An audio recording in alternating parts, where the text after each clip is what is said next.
So there are a lot of different ways to enter the electric car market with your first try from the established manufacturers and from the startups. So like Ford's first mainstream EV was a sedan. And then Tesla's first one was actually a sports car, but then Rivian's first one was a pickup truck. And so that's why I find these so interesting. So I've already started to have a lot of fun with these different high-tech cars over on the new autofocus channel, shot exclusively on smartphones, linked with a like button, of course. But that is why Lucid has been so interesting to me, because it seems to me that their strategy, at least from the outside looking in, is to just one-up Tesla at everything that they possibly can. So, okay, this is Tesla's flagship, the Model S, and this is Lucid's Air Grand Tour. I'm gonna compare them. But even just listen to the basics on paper, right? The Lucid has much more range, 446 miles on a single charge from this Air GT Performance. It has faster charging, 350 kilowatts max. It has 1,000 plus horsepower. It's got stickier tires. It's more luxurious inside. Got my attention.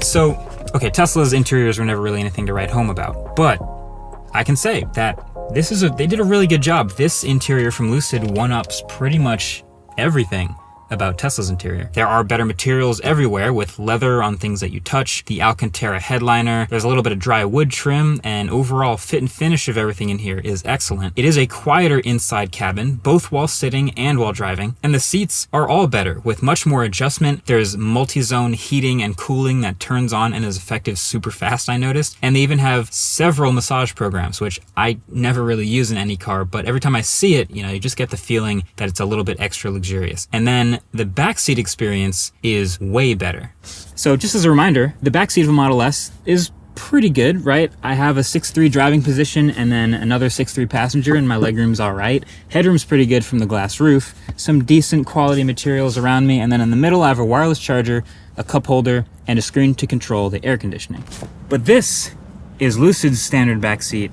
First of all, the door now opens fully 90 degrees, low-key a really nice feature, but then there's just dramatically more legroom and space because they opted for a normal trunk instead of a hatchback. So they've moved in the same wheelbase as a Tesla, this seat way further back. So now I have more space. I have dedicated HVAC controls. There's no wireless charger in the middle, but there is a cup holder and a screen for the air conditioning and some more storage. But it's just much more luxurious. There is storage in the back of the seats. There is access to the trunk in between the two seats if you take down that armrest. There's also an option in this car for you to take a little bit of battery out of the floor for a little bit more footwell room. Plus, you can't forget about those executive seat options from the prototype I tested 5 whole years ago. But wait, there is more. I've been living in this car for about a week now, and there's just so many things to it. First of all, the sound system is actually incredible. It has 21 speakers, and they support, Spotify and things like that, but also Tidal Hi-Fi in the UI. And I swear I came home from a drive and I just sat and listened to the Dolby Atmos speakers for a while, and it just sounds so good. It's incredibly immersive. There's also a better steering wheel in here with stalks and real buttons, and I think these knobs are a great idea. They're plastic, but there's no creaking or give to them, and they work great for selecting things or scrolling. I like the wheel. There's also a more impressive windshield that curves up over the driver's head, if you're into that, with some pretty sick ambient lighting strips through the middle that glow softly at night. The tint in the roof is really good. It also just kind of acts like a normal roof line, but you can see things through it. And there are better HVAC controls in this car thanks to real buttons. And that knob in the middle is just a big volume knob. But the center console storage is really unique. It includes this whole screen that tilts back and reveals some hidden storage space behind it, where you could keep some sunglasses or a mask or whatever, I don't know. But probably most impressively, the Lucid has a much larger powered opening and closing front. That's thanks to this wider shape and then the smaller overall motors in the front. So this is a massive and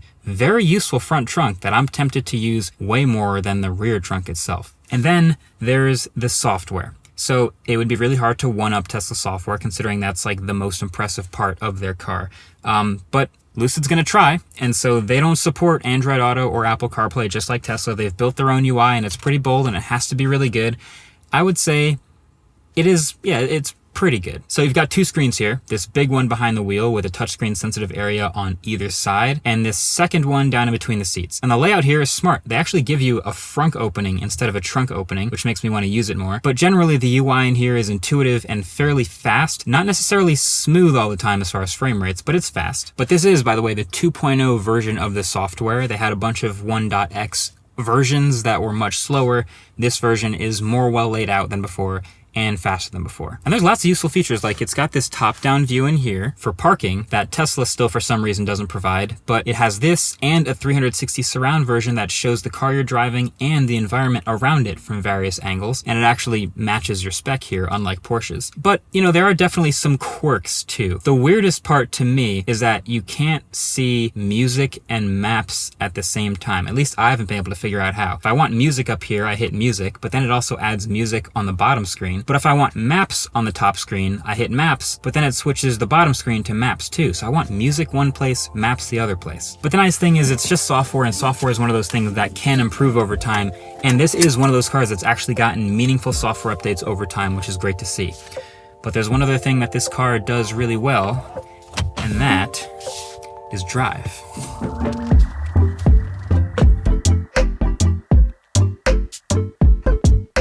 So something I've realized that is a little underrated and doesn't get talked about enough in cars is cars that have like multiple personalities, plural. A personality is nice, but being able to switch between being a sporty car and being a luxurious chill car is nice. So we can't ignore the fact that this is a big sedan. So there are 3 personalities drive modes in the settings here: smooth, swift, and sprint. So smooth is great when you have passengers. You know, it's got the gentlest acceleration curve and regen, the lightest steering, and the softest suspension. Potholes aren't a huge problem. It still does have 21-inch wheels, so it's not the smoothest, but I find that the regen and one-pedal driving calibration on the Lucid is great. You almost never have to touch the friction brakes if you don't want to. I do think if this had 19-inch wheels, it would make a bigger difference to the ride quality than just the suspension setting here, but this is about as good as you can do with the 21s. So as you get sportier, everything gets a little bit lower, a little bit heavier, a little bit firmer.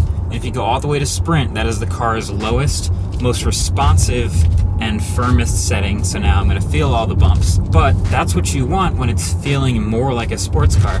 Now, it's not a sports car, right? You can't exactly mask this car's 5,000 plus pounds of weight. But it does, I will say, it feels lighter than it actually is. It has this level of mechanical grip. It's not aero, it's just the big tires and the mechanical grip that gives you a confidence in an all-wheel drive car. This is a really confidence-inspiring car to drive. Oh, and then it happens to have 1,000 horsepower. So, yeah.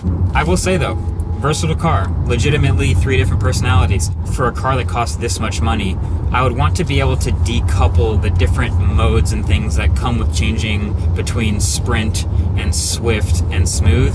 So like I, for example, would really like to have the swift acceleration, but the smoother suspension, but you can't decouple the suspension from the acceleration. It's just 3 big buttons.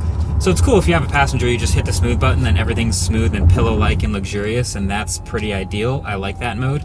But yeah, if I want to play with it a little bit for this price, I should be able to. Now luckily that is a software thing, so there is a good chance that someday I will be able to. But I gotta say, I am very impressed with the way this car drives and changes the way that it drives. This is the thing you always hear when people review certain supercars. They're like, wow, it seems to be very daily drivable. I wouldn't expect that from a car with all this horsepower.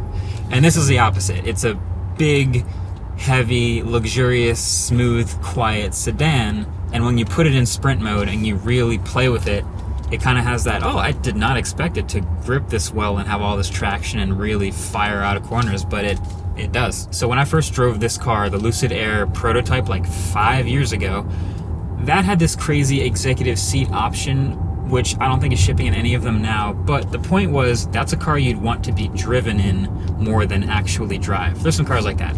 This one, because they've gotten all the other factors right, and the steering and the handling and the sportiness and the 1,000 horsepower, I can actually say this is a car I'd be equally happy driving or being driven in, and that's an accomplishment. But the other thing I wanted to know after that is, okay, they've showed the nice prototype, but when they ship it, will it actually get the 400 plus miles that it's supposed to on a charge? And now that I've driven it with the range estimates and the efficiency, I can actually say, yes, you are able to get 400 to 430 miles on a single charge on this car's battery. But you know what? This car is not perfect. No car is perfect, obviously, but I think for me, actually, what it really comes down to is mostly nitpicking, because there's so many good things about this car.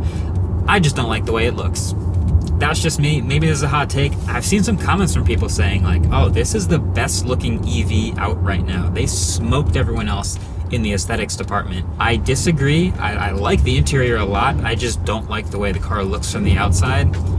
Let me explain. But I think what it comes down to, for me, is the two-tone thing and the shape of the back of the car. The two-tone thing, this car has these huge, not chrome, but big silver pieces on it, giving it this two-tone look with the body color. I think they just tried to copy Maybach, which is like, you see a two-tone Maybach and you know that that's luxury. But this one kind of ends up looking like an older Lincoln, if I'm not mistaken. I don't know. There is a stealth package that lets you like matte black these out. It's $6,000. But then this is the back of the car back here. And because they decided to go with a regular trunk and not a hatchback, you end up with much more rear seat luxury, and that's great. But then you also end up with this like bulbous shape back here. I get why they did it, to still have a trunk and aerodynamics, but now it doesn't look as good to me. The mouth of it, when it opens, looks kind of funny because it's this huge piece that has to open. And then the opening technically is a pretty good amount of trunk space, but I just went to Lowe's the other day and bought a flower pot. Don't ask why, but I had a flower pot, and even that was hard to fit in this small of an opening.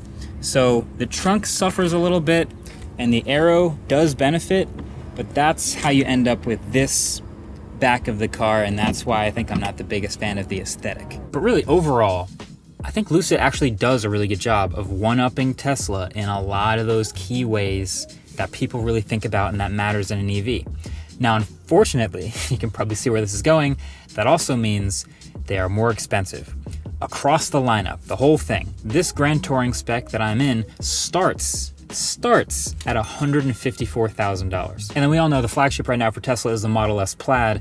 They're actually coming out with a Sapphire version of this car. That's supposed to come out next year to match the triple motor powertrain. And guess what? It one-ups Tesla at everything again. It's faster 0 to 60, faster 0 to 100, faster in the quarter mile, comes with carbon ceramic brakes by default. It has a stealth package, 520 miles of range, and will have all the same advantages I just talked about in luxury. It's basically the Plaid Plus that never came out, that Tesla never made.